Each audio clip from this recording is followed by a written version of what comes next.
දෙනකන් මම මෙතනින් පහින්නේ නැහැ. මාව අත්අඩංගුවට ගන්න හැදුවොත් මම මෙතනින් පරාවරනවා.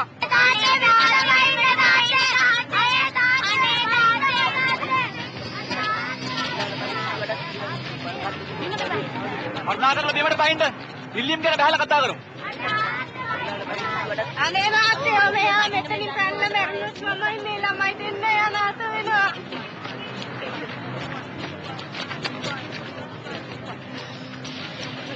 මම එකපාරක් කිව්වා මාව අත්අඩංගුවට ගන්න හැදුවොත් මම පයින් එක පයින්නවා. මාර ප්‍රශ්නයක් නේ දාසන් නාත්තයා. කොට ප්‍රශ්නයක් නෑනේ. උඩින් ඉන්න කාරණේ ප්‍රශ්නේ තියෙන්නේ. මේ බක්කට වාගෙන ඉඳපන්. මේ ෂුව ගේන්න බන් තාමාත්‍යා. බැරි සුට්ටයක්වත් ගේන්න නෝ.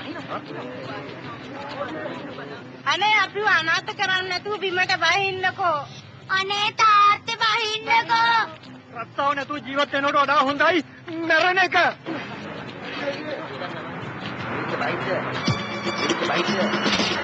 අපි තාජු මහත්තයා. ඒකනේ කියන්නේ වැඩකාරයාට බොරුනේ කියලා. බොරුකාරයාට වැඩේ බං.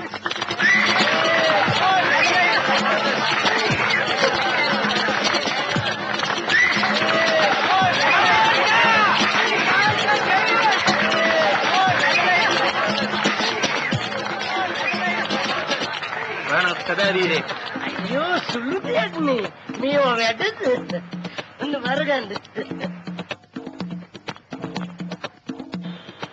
ඇත්තටම ඔයා හැබැයි තාසන් කෙනෙක්ද?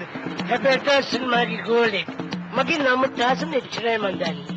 අයියෝ නගරයට ආවේ කලාව එපා වෙලාද? අන්න මොන ප්‍රශ්න අහන්න මගේ ඔළුව අන්න එපායි. තාසන් අංකල් ඔයාව හැබැයින් දකින්න මම කොච්චර ආසාවෙන්ද හිටියේ. මට අද හරිම සතුටුයි. ඔතේ පුතා. තාසන් අංකල් ඔය එනවද අපේ ගෙදර? මට අම්මටයි තාත්තටයි ඔයාව හඳුන්වලා දෙන්න ඕනේ. මම වෙලාවක එන්නම්කෝ පුතා. ඇත්තටම එන්න ඕනේ. මම බලන් ඉන්නවා. එනවා. එහෙනම් තාසන් අංකල් මං යනවා. සරියෝ. සරියෝ පුතා. සරියෝ.